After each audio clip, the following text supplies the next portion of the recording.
கசாப்பு கடையிலே ஆட்டுக்குட்டி கழுத்தை அறுப்பது போல அறுத்து படுகொலை செய்தவன் மாவீரனா? அவனை கொண்டாடலாமா? இது எவ்வளவு பெரிய ஏடான கலாச்சாரம்! வெட்கப்பட வேண்டாமா? கொலைகாரன் பரோலில் வருகிறான், அவனை கொண்டாடுகிற சமூகம் இந்த சமூகமாக இருக்கிறது. வெட்கப்பட வேண்டாமா?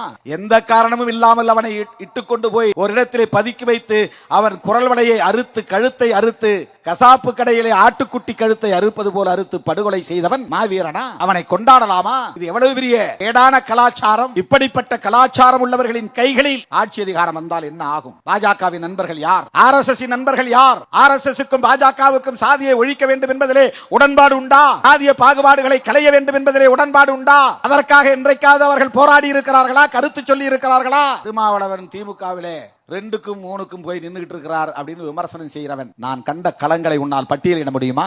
எத்தனை கொதி நிலையில் போய் மக்களோடு நின்று இருக்கிறோம். என்னுடைய உயிருக்கே பாதுகாப்பில்லை என்கிற நிலையில் களத்திலே நின்று இருக்கிறோம். ஒரு இடத்தில் கொடியேற்றி விட்டு இன்னொரு இடத்தில் கொடியேற்றுவது முடியுமா என்கிற அளவுக்கு அந்த தூரத்தை கடப்பதே எங்களுக்கு ஒரு சவால். அது ஒரு யுத்த களத்தை போல் நாங்கள் சந்தித்திருக்கிறோம். இதுவரையில் 5 முறைக்கு மேல் என்னை கொலை செய்ய வந்த கும்பல் தோல்வியடைந்து திரும்பி இருக்கின்றன. எதற்காக கொலை செய்ய முயற்சித்தார்கள்? என் மீது ஏதேனும் ஊழல் குற்றச்சாட்டா?